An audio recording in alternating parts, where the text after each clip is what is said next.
three of the most compelling women in the Holy Bible. And I'm going to say the first of the most compelling qualities of a woman is her ability to comfort her man. You have the comforting power to take a home full of furniture, a house full of furniture, and turn it into a loving home environment. You don't even have to know about decorating. If you're a comforting, beautiful wife, you don't even know how to cook. That can come in time. No one can comfort you like a woman. This is the first woman, sweet Rebecca. Then there was another woman. I'll tell you her name in a moment. She's proof that you don't have to have a perfect husband and a perfect home is always in church for your children to love God. They need to see your faith and embrace it. And you know something? In that toxic environment with a lost man thinking she was stupid going to church, saying ugly things about her Jesus, she passed on her faith to her boy. Her genuine faith. I love that. We are Church of the New Creation. My name is David Drummond. Welcome to our channel and part one of this message. God brings the dead to life and calls those things which are not as though they are. That is the God who has saved us, sent Jesus, we believe in, and is pouring His love and grace upon our lives. Sometimes we face things that are dead. Well, guess what? God can bring to life. And He speaks to us and says, believer, this is what's going on. Even when we can't see it, it is non-existent as far as we're concerned. And today, He has faith, revelation, answers for all of us today. So we can agree with Him and say, God, you said there's life here. You said there's something, even when I can't see it. And I believe you today. Let's join my dad now. Well, it's a lovely Mother's Day. And not very often over the years have I taken either Father or Mother's Day to talk about fathers or mothers. And I'm not talking about fathers today, because it does take one, however, to be a mother. But that's another story. I am, however, going to visit with you all the options of the woman in the Bible that I could have chosen. I know you've chosen some for me in your heads. Sorry, I'm going to outsmart you on this one. God brought three to mind that they were just beautiful like you. And I have entitled it by His grace, three of the most compelling women in the Holy Bible. And the first was Rebecca. That's a lovely name. Isaac's daddy sent his right-hand man out to find a wife for his son. And he gave him instructions. And he went to the far country of the origin of his daddy, and he said, here's what I want. And he found this sweetheart called Rebecca. And God showed that it was the right woman, etc. And I want you to turn with me to Genesis chapter 24 to just see this one phrase. Of all the things about the miraculous story of Rebecca, this one thing here marks the first of our three most compelling women in the Bible. And I know you want this to be true of you too, because it helps me explain what is the element that a compelling mother, a compelling woman, brings to the home that all the nice men in the world can't bring. Now, I love men. I think the world of men. I am one. And you can have all kinds of arrangements in your home, but there is no substitute for a Rebecca in your house, because God built into women something they can bring to the table that the nicest of us fellows with our smelly toes can't bring. And in Genesis 24, towards the end, I'm going to read from verse 63 through 67. And it says, and Isaac went out to meditate in the field in the evening. Well, you know what he's meditating on? This man's bringing me a wife. When's she getting here? And he lifted up his eyes and looked, and there the camels were coming. Well, that's another way by like saying Uber was coming down the road with my future wife. And in verse 64 it says, then Rebekah lifted her eyes. That's what we always want the right girl to do, right? We lift our eyes, honey, please lift yours, do while you're on the roll. Then Rebekah lifted her eyes, and when she saw Isaac, she dismounted from her camel. For she had said to the servant, who is this man walking in the field to meet us? And the servant said, it is my master. So she took a veil and covered herself. This darling was terribly modest. There's something about what we can't see as men that is so attractive to us. And ladies, with this, and that's not what I want to talk about, with this modern world where they show you everything, let me assure you, it's what you don't show and hint at through, as it were, a veil that gets us very excited. So he sees this darling get out of her little Uber car and start walking towards her and immediately put up a veil.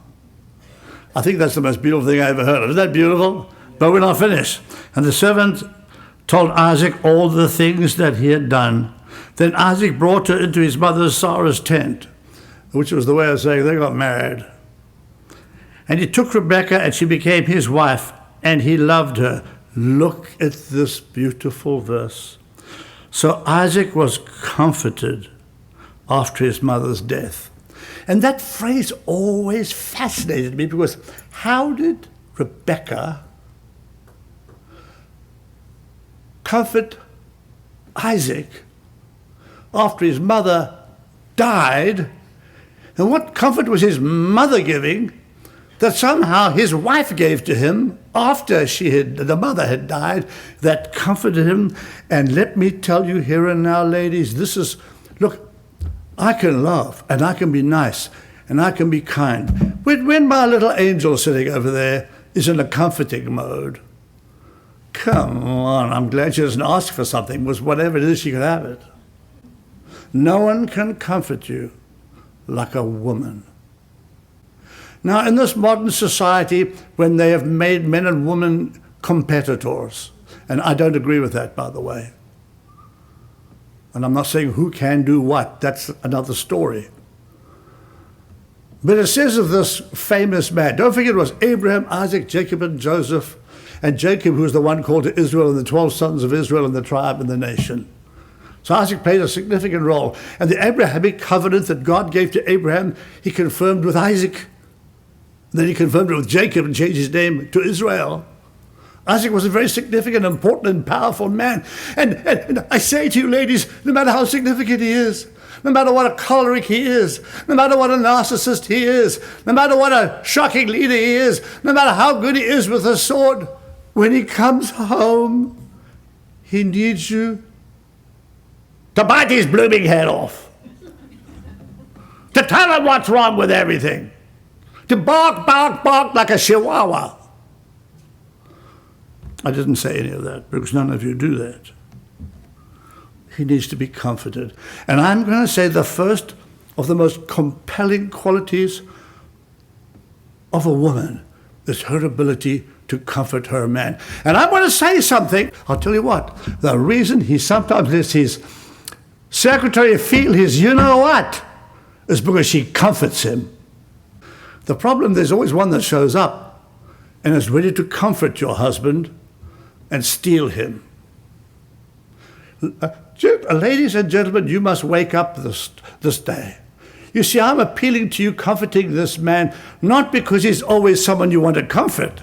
As Bishop Jake says, there are occasions you want to get a skillet iron one and clap him on the side of the head, or boil oil in it and pour it on him. Those are terrible things he didn't really mean. I'm sure he's just using it as an analogy. But I'm here to tell you, smelly feet and all, he needs your comfort.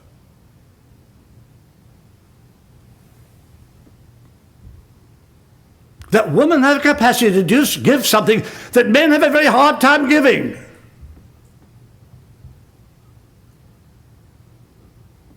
To us, comfort is sex. That's, well, didn't we? I need more than that, my darling. I need what led up to getting in bed and what happened after I got out. I need someone who will understand, even when she doesn't understand, even if she has to say she understands if she doesn't, just because he needs to be comforted. Sometimes he needs you to agree with him, even if he isn't agreeable. How many of you know that not every battle is worth winning? It's the right ones that are worth winning. But some of us have got enough narcissism in us that we have to win every battle. I'm my own woman. Honey, you really don't want to be. You want to be loved by a man, and children also, you're ours too. Not every battle is worth winning. And some of you darlings are wondering why you're having marriage problems and you want to win and have the last say in everything. And that is the number one way to drive that man right out the door to the bar where he'll get smashing drunk, or some female who's more than willing, sent by the devil to rob him from you, and he doesn't want that. Many a man has done some very stupid things that cost him a whole lot, because that was all that comforted him. But I want to say this to you. You have the power. You have the comforting power to take a home full of furniture, a house full of furniture, and turn it into a loving home environment. You don't even have to know about decorating. If you're a comforting, beautiful wife, you don't even know how to cook. That can come in time. When I married my wife, she burned water. And you have no idea what an exotic home I came from, and the kind of food we ate. And I said, ah! But the point I want to make is this. Have you ever seen a mother with a baby? And by the way, to a mother, every baby is beautiful, and I've yet to see the first one. I just say it because that's what they want me to say. Oh, that's so cute. And I'm thinking, brother, that's going to be Godzilla's child. Oh, isn't he cute? Cute! His head's warped and shaped. It's got to straighten out, but right now, that I don't call cute. That's frightening. I hope it will change in time. It's not a curse. You know what I'm saying? We get very practical, we men. We give practical solutions. The kid is messed up. Oh, isn't he beautiful? When my children were born, we went into the hospital. My wife is the calmest woman in the world in the hospital. She's just lying there. The doctor says, can I bring some interns in? I said, no! That's my wife. I'm hardly letting you in here. Out comes the baby. She's one of those kind. Better rush in there. You're going to miss the whole event. The crazy nurse says, well, Mr. Drummond, would you like to hold the baby? You must be mad. The kid is dirty, frightening, ugly, and I paid you to hold that baby. I put my head out the door and said, man, it's a boy, I checked it. I said, honey, enjoy your baby, I'm out of here. Now, there are a lot of you lovely men who are so sweet, yes, I would like to hold it. And you do that, I'm happy, I wasn't one of those. But you talk about comfort. It says Isaac was comforted after his mother's death, and I see a dual role there. Well, I have to mother my husband. And Isaac really liked that. But these compelling women, would you be a smart woman? I know you're smart. Would you be smart and figure this thing out? And you know what you sit down and say is, what's it going to take? And every one of you married a different kind of guy. That fascinates me. But there's one thing in common that women can do, and they can all do it. They can comfort their man. Now, my mother, she rode a broomstick, but she was a very elegant lady, and she knew how to get on the right side of my father. Now, they knew how to fight too, by the way, but boy, howdy, she was like a Rottweiler protecting and loving her husband. I saw that every day too. And this woman comforted her husband after his family was dead. What was significant to him and important to him? Because he could go to his mother and break.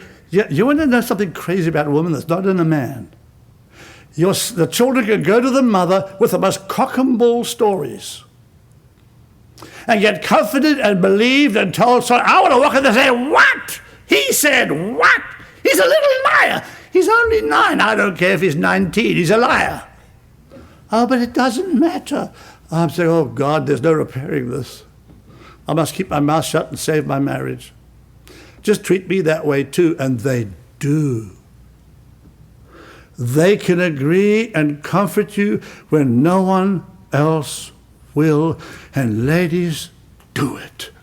Please do it, because God has gifted you for such a glorious purpose. You may be going to therapy behind,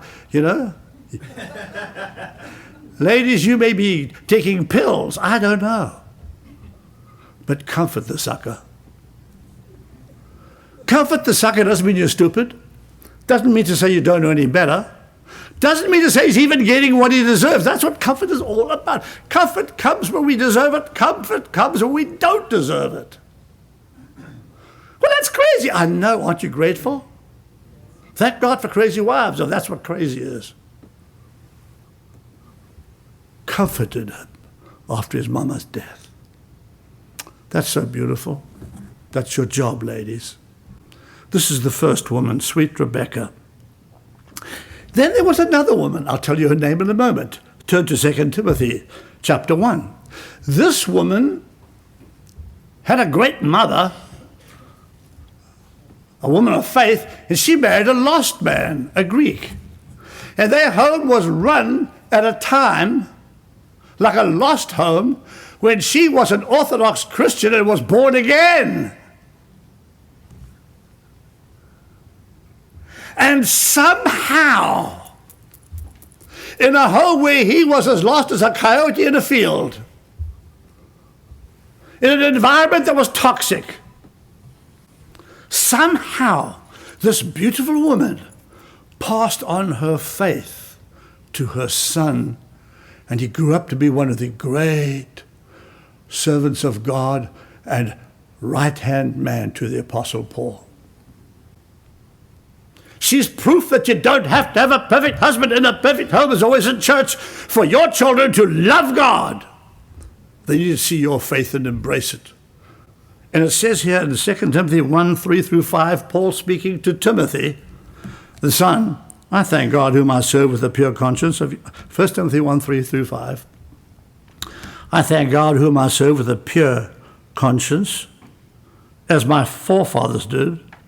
As without ceasing I remember you in my prayers day and night, greatly desired to see you, being mindful of your tears, that I may be filled with joy. Now, by the way, Paul was going through a very terrible time in his ministry.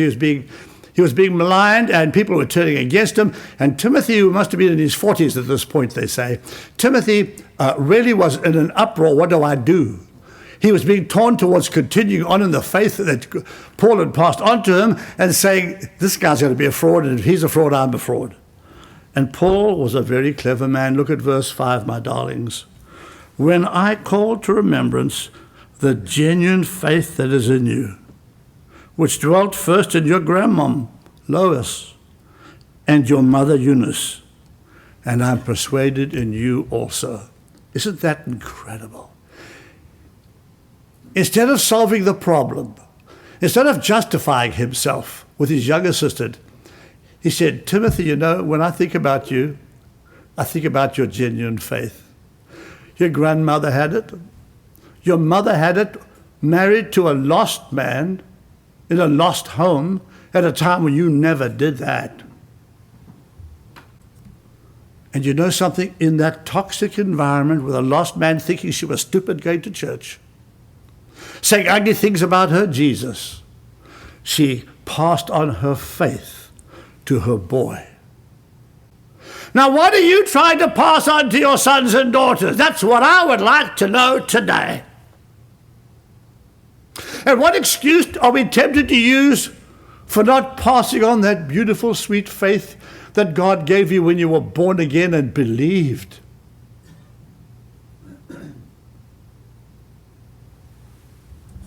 For all my mom's challenging points, I'll put that nicely, that darling was 100% for us serving God and believing.